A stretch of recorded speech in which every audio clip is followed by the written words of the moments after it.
Welcome, welcome, welcome. Great to see the early entries here. We've got a question to kick off with.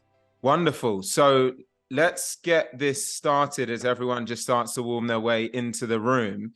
Let us know, why did you choose a career in sales? Now, I believe that there'll be a link to Slido in the chat that Tyler will hopefully put in there in a moment. So you can share your answer there. Also put it in the Zoom chat and let us know why you chose a career in sales.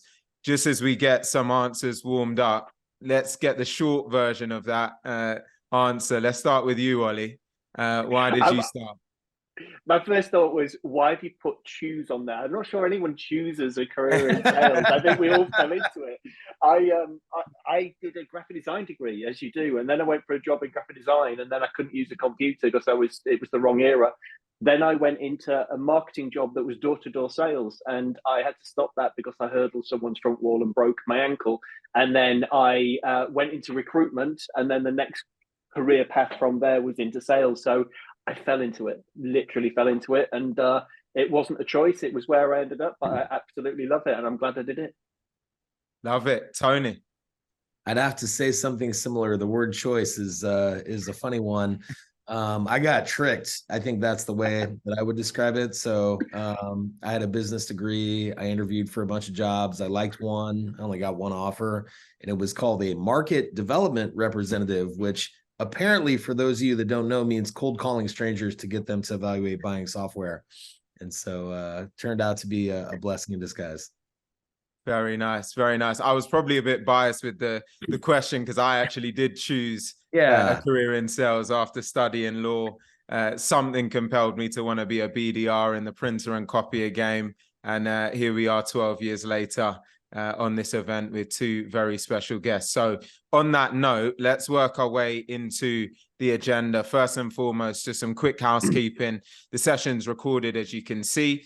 We ask that everyone stays muted until we get to the Q&A section at the end. I believe there's a link in the chat section for a Slido. So please, at any time, feel free to submit your questions. We'll leave about 10 to 15 minutes towards the end, and we will get through all of them. We've had great engagement on events up until now, so please don't be shy and answer the questions. I can see Jesse already asked if the recording will be shared afterwards. The answer is yes. But please do stay with us so we can get as much interaction as we can. Now, on that note, we will do some introductions before we shift gears and get into the meat and bones of the event. So, of course, myself, Alex Elaine, host and founder of On Target, very recently VP of Sales at Braze, and now recently started my own company called SaaS Shift. I will, on that note, pass over to Tony. Tony Jackson, spent my entire career in software sales, predominantly leadership roles, a lot of early stage startups, and fortunate to be with Tableau Software, MongoDB, and Snowflake from a pre-IPO through IPO phase. And now spending my time mostly on advisory roles and investment opportunities. Awesome. Ollie. Hi, my name is Ollie Sharpe. So I started my proper career after recruitment at LinkedIn, did 10 years at LinkedIn, but when I started, it was real startup a long time ago. Did 10 years there. Then I moved to a company called SalesLoft in the sales engagement space, and I set them up in EMEA. And about 3 years later, left, and I'm now at a company called Abacum, which is FP&A software, looking to grow the business there. And also do a bit of advisory and board work for other companies as well. Wonderful, wonderful. Well, I promised we would have some special guests, and I think that's great evidence of that. Absolutely. So to anyone who submitted their starting in sales stories, appreciate it. I'm going to get straight into the event itself, but hopefully we can pick some of those out towards the tail end. So Ollie and Tony, I have a number of questions for you, and also just want to keep it as conversational as we can. So I'm going to kick off with a question. This is all about really repeatable and building go-to-market plans and strategies that can set companies and teams and reps up for success over time. So the first thing I'd love to ask is really, what are some of the fundamental elements that need to be in place for a SaaS sales team or a region to enable them to drive consistent and repeatable results over time? So I'll kick off with you on this one, Tony, and let's dive in. I think it all starts with people. And so having a philosophy around the profile of people that you want, the characteristics that matter, the skills that matter, and then an emphasis on the things that you're going to develop and really hang your hat on. And so for me, the foundation of that has always been, I want people who are going to take pride in consistently generating pipeline, right? So having the attitude of, pipeline is my responsibility. And the best salespeople always are the best at creating their own pipeline. And that doesn't mean mindlessly cold calling people. That means they're really thoughtful and they're really creative and they think through, how can they leverage others? And there's an organization to it. There's a discipline to it. And they know I keep filling my pipeline. And then it gives me opportunities to become a master at net new meetings, discovery, articulation of what we do, right? And then managing pipeline, right? So how do we qualify and have a framework around that and spend time on the right accounts, the right opportunities, and building champions. People and pipeline, the 2 Ps. Got it. Good, Ollie, love to hear the same from you.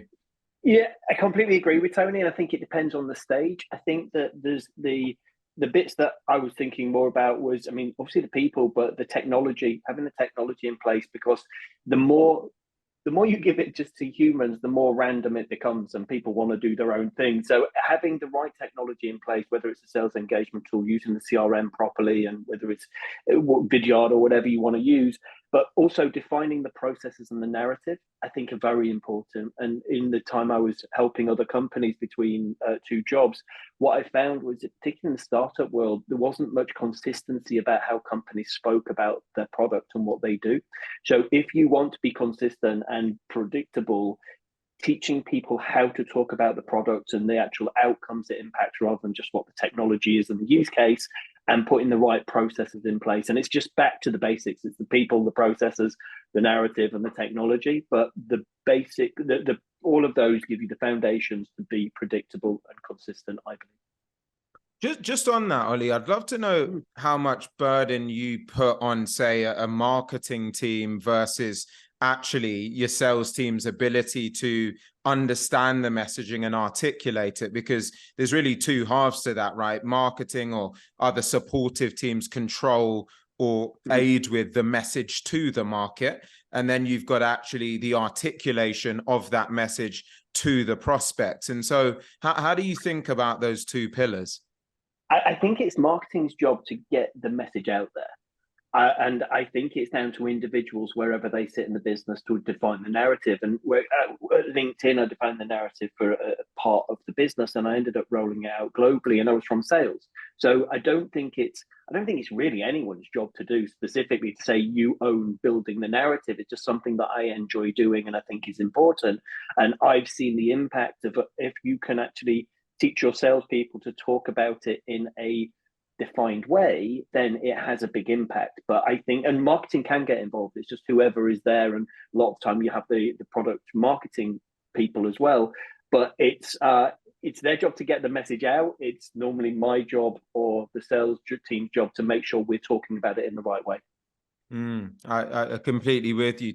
Tony, I want to go to you with this on a bit, because when we think about just the broader company, we're talking about marketing, other teams, other departments, all companies are going to have their own sales strategy or a broader company vision. And I'd love to know how you think about unifying those 2 worlds, where you've got a company that got a set of principles and values. You're then a revenue leader who's responsible for driving revenue and performance and consistency in that. How do you find a way to bridge those 2 worlds and make sure that actually you can talk from the same hymn sheet? Yeah, I think there's a few things to that. I think the first one is you have to have a corporate or company culture that is really centered around your customer and being rooted in the realities of the voice of the customer. And then once that's your foundational principle, really creating processes internally where you're consistently sharing that across the business. And so, the sales team, or, in businesses that have customer success functions, those are the people that are having the most interactions with customers every day, right? And so creating a process that feedback is getting back to the rest of the organization. I think for those of us that are talking to customers all day, every day, it's easy for us to be like, consistent on how do we take what we're trying to do as a company and our company values and our company messaging and align that to what's real. The less you talk to customers, the easier it is to be disconnected from that. And so I think, trying to make a regular habit of not only like circulating feedback back, but also getting people engaged with customers. So getting your product team on the phone, in meetings, in person with your customers, that's how you kind of keep it all one and the same. Yeah, it makes a lot of sense. You so far spoken a lot about customers, people, and then of course pipeline, all really, really important and fundamental things. So let's just touch on some of the metrics that you feel are really important. So when you put yourself back in your operator hat, what were the metrics that you were focused on or looking at on a daily basis that could really move the needle?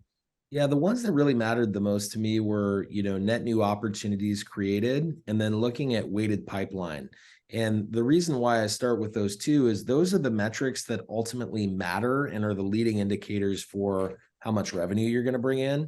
And, based on where those things relate to your ability to close revenue, you start to make adjustments. So if you're seeing somebody who can create a lot of net new opportunities, but it's not translating into, I have a healthy pipeline that's going to allow me to consistently hit my number, it lets me know that there's something missing there. So you can work on the skills, related to that. Or if you say, hey, we don't have enough net new opportunities, great. This is more of a volume game. I need to work on my pipeline generation.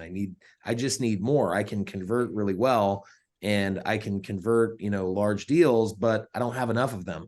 So those two metrics to me, if you really just anchor on them, it'll allow you to go from there and say, hey, here's the underlying metrics, that I want to look at. If those are out of place, or if the ultimate indicator that we want, closed business, is not where we want it to be, we can do something about it.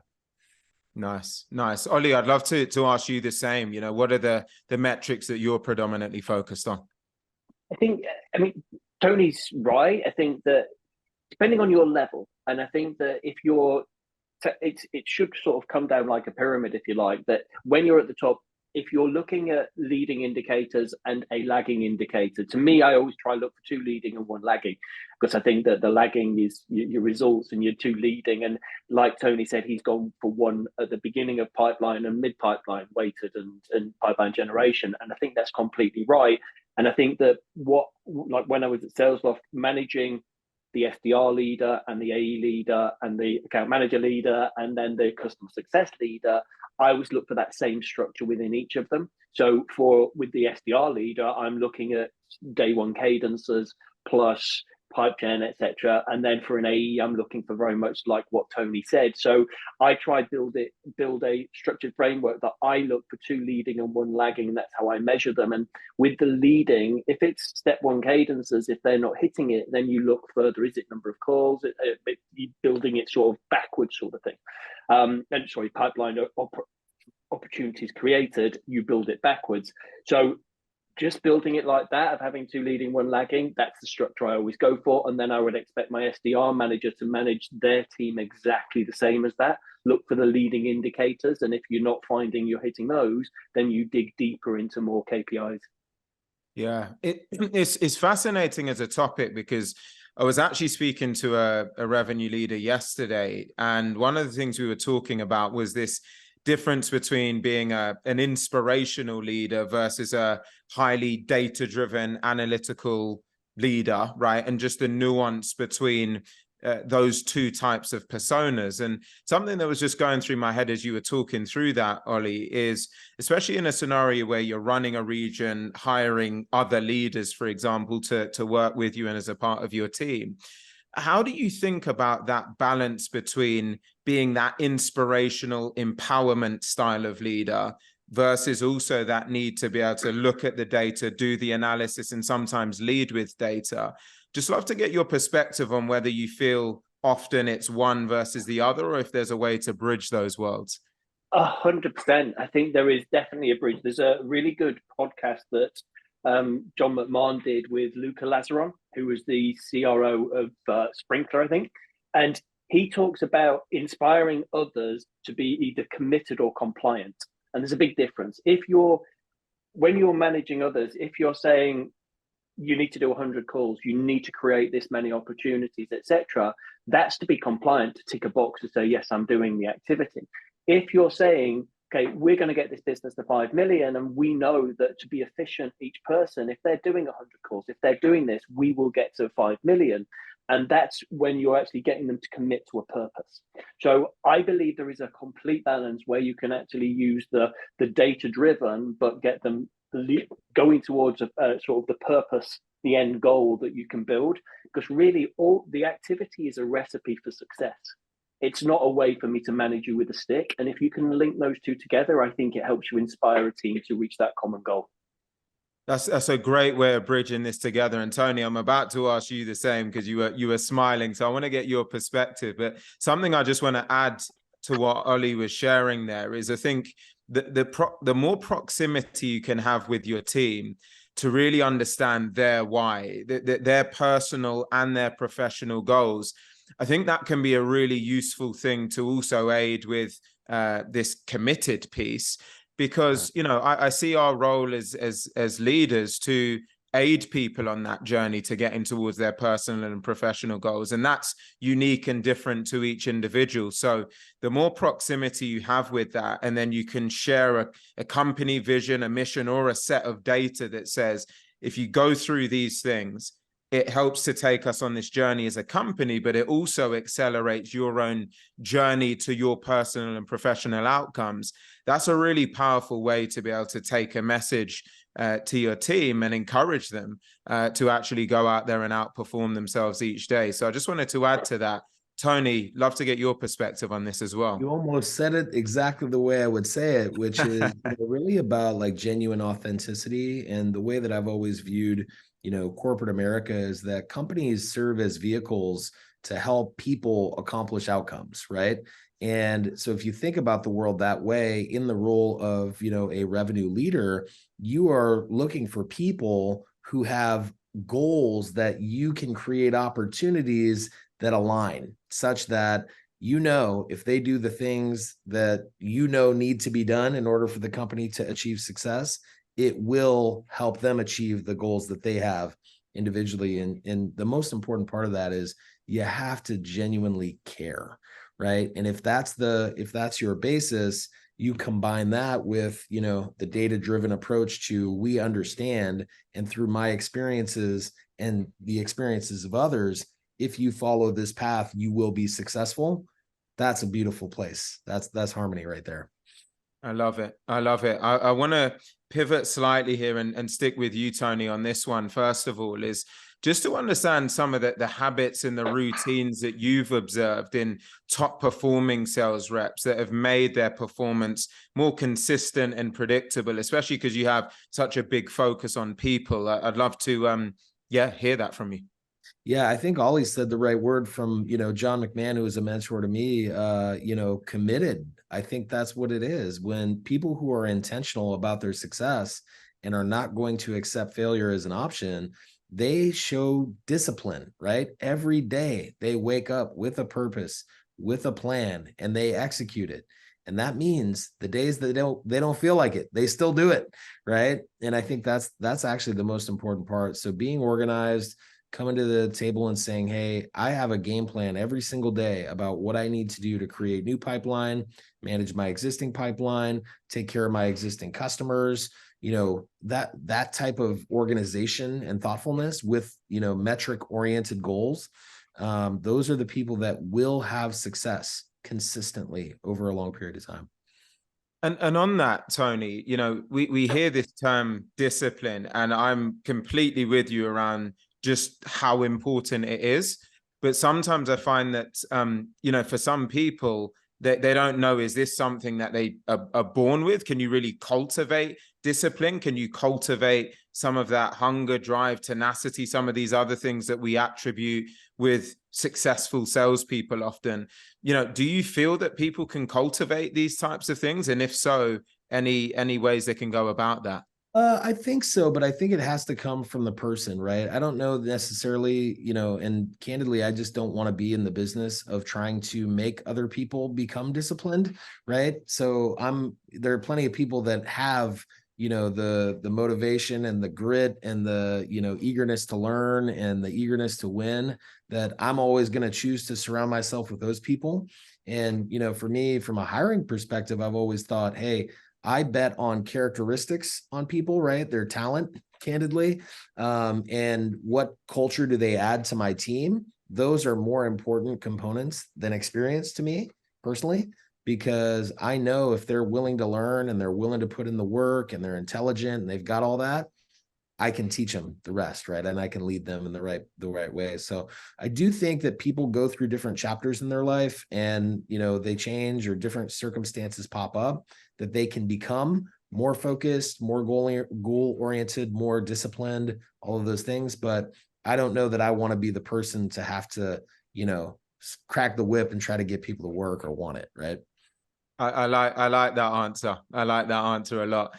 Ollie, about to come to you. Just before we do, please remember to just drop your questions in the Slido. So please just take a moment, hit the Slido, submit any questions you have for any of us. We'll be transitioning to that in about 10 minutes or so. Ollie, habits, routines that you've observed in top performing sales reps. Talk to us. Yeah, I mean, what Tony said is right. It's not much different to that, really. I think that, I mean, we talked about sort of make their performance predictable. And I think that anything that's the people that I've seen that are the most predictable are the ones that see the value in sort of the small to medium average size deals. I think that predictability to me isn't just going big whale hunting and just doing one of those once a year. Predictability is like how it's easier to get predictability in your commercial division than it is your enterprise division until you've got numbers and things. So I think it is the best AEs that I see get to a predictable revenue kind of thing is they're ones that are smashing in the small to average order value week in, week out, and then they're doing the big ones to smash their target. And I think that makes a big difference.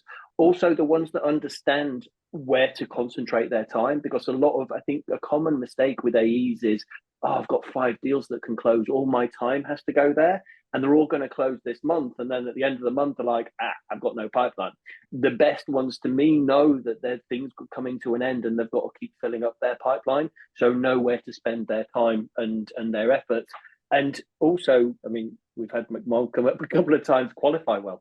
It's what he taught us with Medic and stuff like that. And the best ones, I mean, the best salesperson I've ever worked with, a guy called Will Eves, who was at Sprinkler, and his understanding of Medic and how he qualifies was just to a T, fantastic. And for a salesperson to be successful, if they qualify well and do a good discovery, they will close more deals than the average person. So they're the 3 things that I think make someone successful. It makes a ton of sense. I'd love to understand more from you, Ollie, as your team grows and scales, you know, naturally, just that point I mentioned around proximity starts to get compromised. And so how do you think about making sure that you can sustain some of these practices within your team as you do scale over time? Because as I say, the proximity starts to get cannibalized. Yeah, I mean, that's a tough question to answer, because I think the easiest answer is it has to come from leadership. You've got to get the right leaders in place that are aligned with it, that are going to manage in the right way. I mean, once you've got 120 people or 200 people in an organization, it can't be down to one person to follow this process. So it again returns to hiring the right people at the IC level, but also at the management level, to make sure we can keep on top of it. But it's a tough question to answer. It's just doing that and making sure you're managing the right way. Because I still, no matter how big the organization, I still manage by the metrics and making sure that I'm holding my first line, my second line and first line leadership accountable to metrics, and making sure that's following through to the IC level. Apart from that, as long as you've got a purpose and a direction you're going in, it's hard to answer the question, I'm afraid. I understand and appreciate the candidness.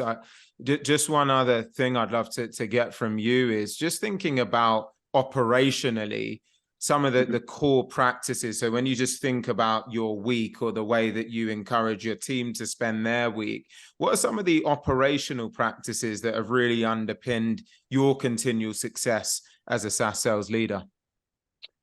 I think it's building a rhythm myself. I think it's knowing. I like to, for example, normally have a weekly sales meeting, a weekly forecast meeting, and it depends where they are on their forecasting journey. I'm currently at a company that I'm introducing forecasting a little bit more with more rigor, that we do it in a one-to-one.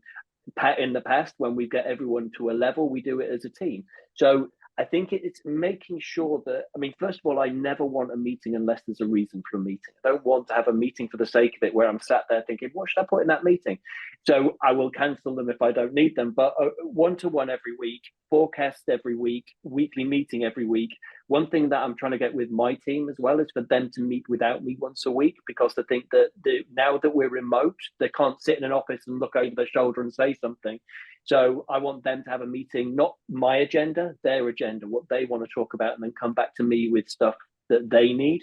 So that's how I see the rhythm operating for me. But I'm always, the rest of the time is to join calls with other people and to be always there. I tend to not have too many one-to-ones, but always be, have you got 5 minutes now? They'll contact me over Slack and say, have you got 10 minutes?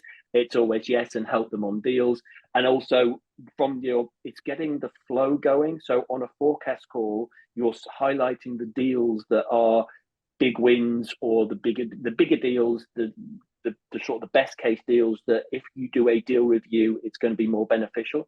So you then spot the deals to do a deal review, and that comes into your rhythm as well. Got it. It's really helpful to peel back the curtains on that. Tony, talk to us about some of the key operational practices that have underpinned your career. Love the concept of rhythm of the business. I think that's the foundational element. And it's really, similar to what Ollie said. It's about minimizing the allotment of time that is spent on internal meetings, but maximizing the outcomes of that minimal amount of time that you spend together, right? And so I really have enjoyed in my career having a cadence that allows at a team level. So it goes back to, how do you teach your frontline managers how to operate their own rhythm and their own cadence? But I love a concept of sharing as a team. What did I accomplish this week? And that is a metric oriented, like, how many net new meetings did I have? How many opportunities? How much business did I close? Right? Those components. It creates a culture of accountability and a focus on, I need to accomplish certain things every single week. And then second pillar, what did I learn? What are the things that I'm learning and that I'm seeing, such that everybody's sharing and everybody's learning from each other? And then the third is, what do I need help with? Right? It gives a forum for people to raise their hand, such that it's not a quarter later and you find out, hey, I'm really struggling with this concept, right? And that, if you kind of create a rhythm of the business in a construct like that, it creates a culture of team and a culture of winning. And those are things that I think are really, really important. Love it. Love it. I have a couple more questions, or one question more each. So if you haven't already, please hit that Slido link, submit a question, because after this, we will transition to that segment. So we've been in tough times, right? Not easy times over the recent period. And we've had to talk about this topic a lot, right? In terms of just the adjustments and the nuance of trying to operate and be effective in a recession, right? And so I'd just love to get each of your perspective on, through the last 12 months or so, whether you've had to make any adjustments in terms of the way you've gone to market, the way you've thought about your overall go-to-market planning or beyond, just in light of the way things have been this year versus the big tech bubble we had not too long ago. So, Ollie, I'll start with you on this one. It's not been awkward. It's a hard question to answer, because I changed job. So I left Sales Loft up to a year ago, and then I did some consultancy, and then I joined Avacom. So, but I know that when I was at Sales Loft, when COVID hit, we were agile and we all went remote, but we also changed the way that we talked about our solution. we brought into the fact that everyone is now remote, it can help you understand what your sales team are doing and what works better and stuff like that. So I think agility within how you talk about your product and what you do, you have to be agile. And I mean, in startups, it's very much about how do we decide quickly and how do we change direction quickly. So I think that's one thing. I think that, I mean, at the moment, the talent market is different. People want to stay somewhere, but then they can leave quite quickly and stuff. And I'm not talking about redundancies, I'm talking about other stuff. And I think that you've got to look at what you can control and what you can't control. A lot of things you can be agile with, but one of the things is the talent side. That one of the biggest risks we have as leaders is that we can't control, but we can back up is talent, people leaving and all these kind of things. So making sure that we're building the talent pipeline for future and thinking ahead of what we do in any market, I think is very important. And it's just keeping an eye on the leading indicators so that you're not purely looking at lagging indicators and it's too late. Very well said. Tony. Yeah, when the macro environment is challenging and, let's just face it, today there are budget constraints, there are a lot more layers of approval required in order for purchases to be made. It trims the fat in the world that we play in. You have to be great at what you do. So if you understand that there's more scrutiny and you understand that it's going to be higher levels of approval, well, you better come correct. You better figure out how to build quantifiable, business objectives that align to a business case and justify a purchase. You better have multiple champions who have influence over the people who have discretionary authority to spend money. And if you do those things intentionally, you will stand out from your competitors. And so I kind of look at it, probably sadistically, as an opportunity, because I know that all of my competitors, the vast majority of them are not going to be, great at the art and the science of selling. And so in a down market, it gives me the opportunity to, really showcase to my customers that, hey, not only is this the best product, but you're working with the best team. Very, very well said. Great answers from both. I'll also add that there's sometimes in life where you just have to commit to being better. And that mental commitment means really taking the time to assess yourself, assess your book of business, the way you're going about your daily routine and habits. And through a time like this, that's absolutely what you've got to do. Sometimes you've got to say, look, I need to up level my execution. And so I'm going to look at every part of my sales campaign. I'm going to sit with my leadership team, with my mentors, and with myself and start to figure out ways that I can be better, right? And improve and get those 0.1% gains on a daily basis. And so hopefully that's all been helpful. We're going to transition to some questions now. So to kick us off, one by Richard Ashe. I read somewhere that only 57% of sales professionals hit their number/targets. Can you share stories of how you have turned around underperforming sales folk? Does that, either of you want to start with that? Or do I pick a name? Go on. Go for it. I'm happy to either way. I think, first of all, I've had people underperforming that maybe sometimes aren't even in the right role. And I think and that's not saying get out of my business. It's they may want to go into customer success or something because their skills may not be aligned with the current role they're in. I think that and what else I would say is a performance improvement plan. It's some companies purely see a PIP as I'm managing this person out of the business, but to me, it's not that clean cut. I think that it does what it says on the tin. It's to improve their performance. And we talked earlier about the recipe for success.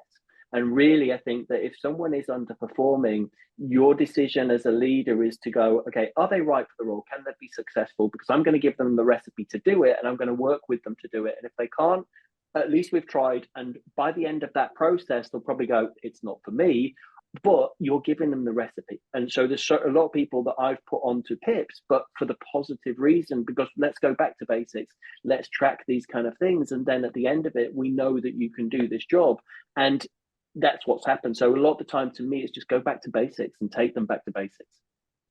Got it. Awesome. Tony, anything to add, or we can move on to the next question? I think you said earlier, Alex, like the proximity to your people, right? And if you think about, I mean, obviously depending on what product and how complex and all that, that you sell, but the reality is there are a lot of elements required to be successful. It's, you have to not only have the right person, but the right person calling on the right customers with the right support around them.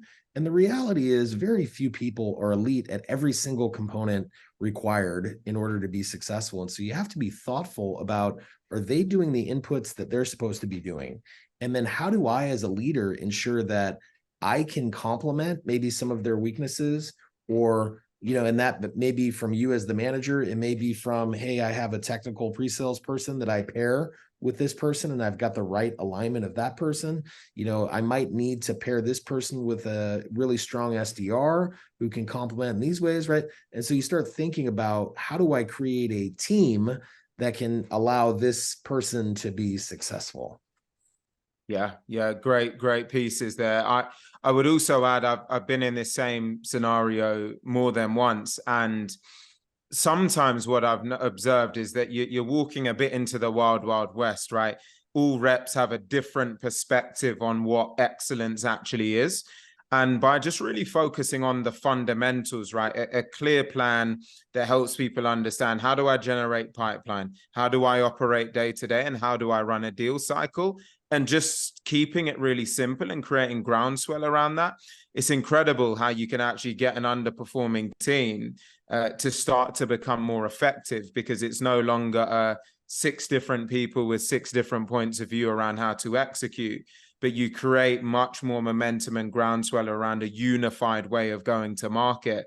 And so the point from that is sometimes simplicity, fundamentals can take you around the world. It's a famous boxing saying by Lennox Lewis where he says the jab can take you around the world. That's why I got Ollie behind me. So that's a cheeky one to slip in there. Right, we got some more questions here. So let's go in order. The next one is SaaS selling in the post-COVID environment.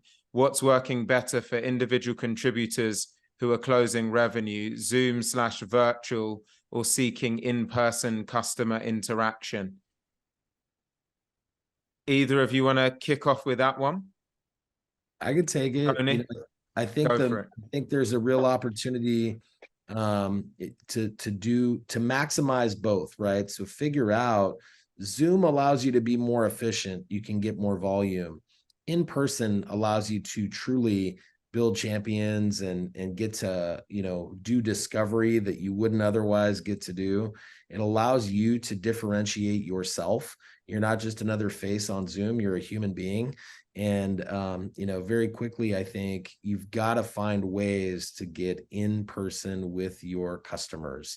And so depending on what territory you manage, what product you sell, who your buyers are, figure out what are the right ways to do that efficiently, right? I think you don't want to give up the benefit of remote and, volume, but you've got to find a way to mix in some of that in person.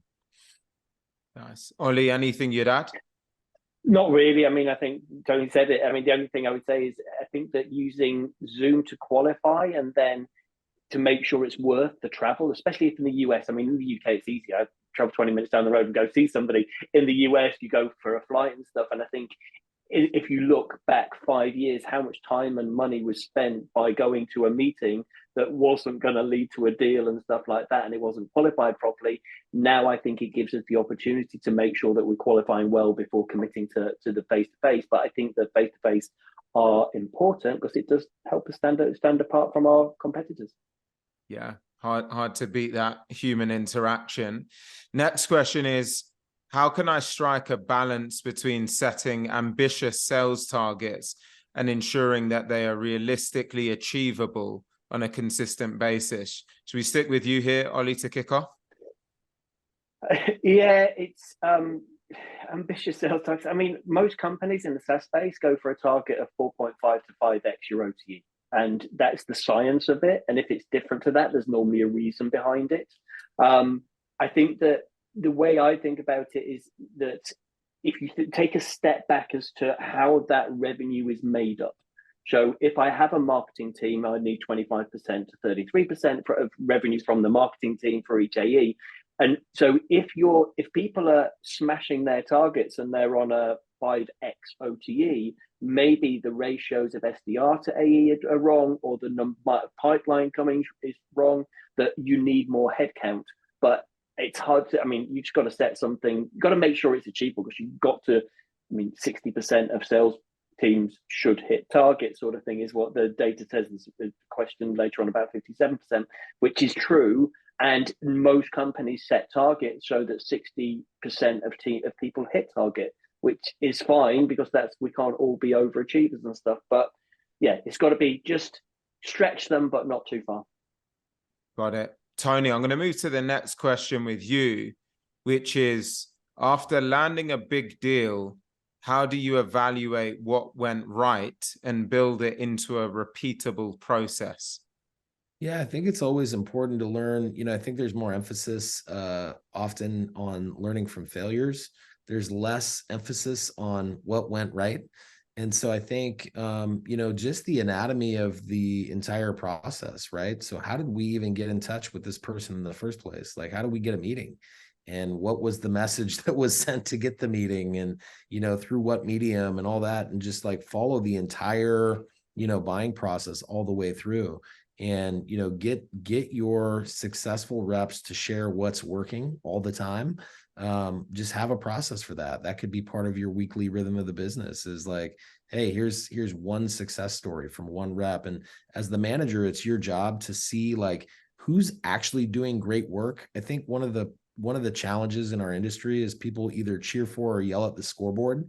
It's like, it doesn't really necessarily mean that the person who at point in time, one quarter, even 1 year, is at the top of the scoreboard.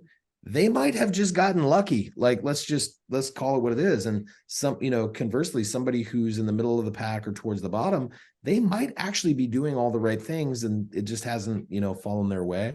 And so I think just getting into the details is really, really important as a manager, so that you understand these are the people that are doing really good work at each portion of the sales process. And so I would do it that way.